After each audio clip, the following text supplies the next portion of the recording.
एक छोटे से गांव में एक पुरानी हवेली थी जो लोगों के लिए एक भटकती रूह की कहानी बन गई थी। गांव वाले हमेशा कहते थे कि रात के समय उस हवेली से अजीब सी आवाज सुनाई देती है और एक भूत वहां भटक रही है। काफी समय से लोगों ने वहां जाना बंद कर दिया था। क्या कहानी की शुरुआत होती है एक छोटे से लड़के आर्यन से। आर्यन बहुत ही होशियार और साहसी लड़का था। उसके दोस्तों में मीरा और कवि भी थे। आर्यन का दिल बहुत बड़ा था और उसको पुरानी कहानियां सुनने का शौक था। एक दिन जब वो तीनों दोस्तों के साथ बैठकर पुरानी कहानियां सुन रहे थे, उन्हें अपनी पुरानी हवेली के बारे में भी सुना। मीरा ने कहा, सुनो, वो पुरानी हवेली, वहां पर कुछ अजीब हो रहा है। गांव के बड़े लोग कह रहे हैं कि वहां एक बहुत रहती है।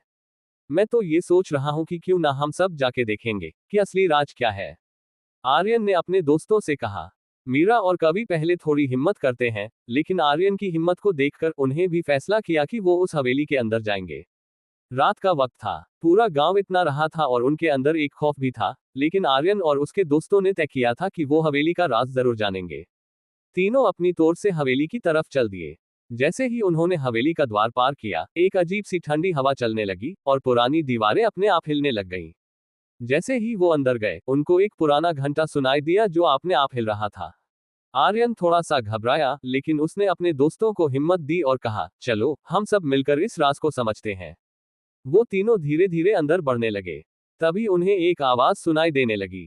कौन हो तुम मेरे घर में क्यों आए हो? तीनों ने देखा कि एक धीरे धीरे रोशनी की एक किरण उनके सामने थी। और फिर एक पुरानी और भटकती रूह उनको सामने दिखाई देने लगी। वो रूह एक पुराने राजा की रानी थी जो एक समय पुरानी हवेली में रहती थी। उसने कहा, मैं एक पुराने राजा की रानी हूँ, मेरा नाम राधिका है। मेरे पति ने मुझे धोखा दिया था और इसके लिए मैं यहाँ भटक रही हूँ। आर्यन और उसके दोस्तों को रानी की बात समझ आई। उन्होंने सोचा कि ये रूह सच में कभी शांति नहीं पाए। राधिका ने अपनी कहानी बताई, मुझे अपने पति के हाथ धोखा मिला था। उसने मुझे समझने की कोशिश की, लेकिन मैं समझ नहीं पाई। फिर उसने मुझे मार दिया और अब मैं यहाँ भटक रही हूँ। आर्यन, मीरा और कवि ने मिलकर रानी की रूह को समझा। आर्यन ने कहा, तुम्हें शांति चाहिए, है ना? तुम्हें अपने पति की माफ कर देना होगा।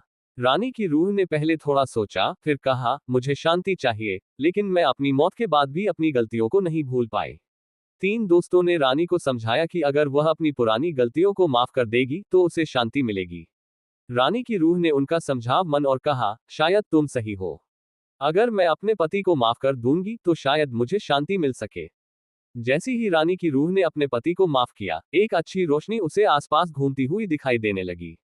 रानी की रूह धीरे धीरे शांति से उड़ गई और पुरानी हवेली में एक नई रोशनी छाई। आर्यन, मीरा और कवि ने देखा कि पुरानी हवेली अब एक शांति भारी जगह बन गई थी। उसके बाद उस जगह से कभी कोई भूत नहीं दिखा और ना ही कोई पुरानी आवाज सुनाई दी।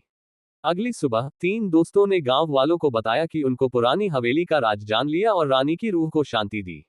गांव के लोग हैरान थे, लेकिन उन्हें भी आर्यन और उसके दोस्तों की हिम्मत को सराहा। और इस तरह आर्यन, मीरा और कवि ने एक पुरानी कहानी की रूह को शांति दी और अपने गांव को एक पुरानी कहानी से छुटकारा दिलाया। उस हवेली का राज अब सबके लिए खुल गया था और वो सबको सिखाता था, माफी से बड़े बड़े दुख दूर हो जाते हैं।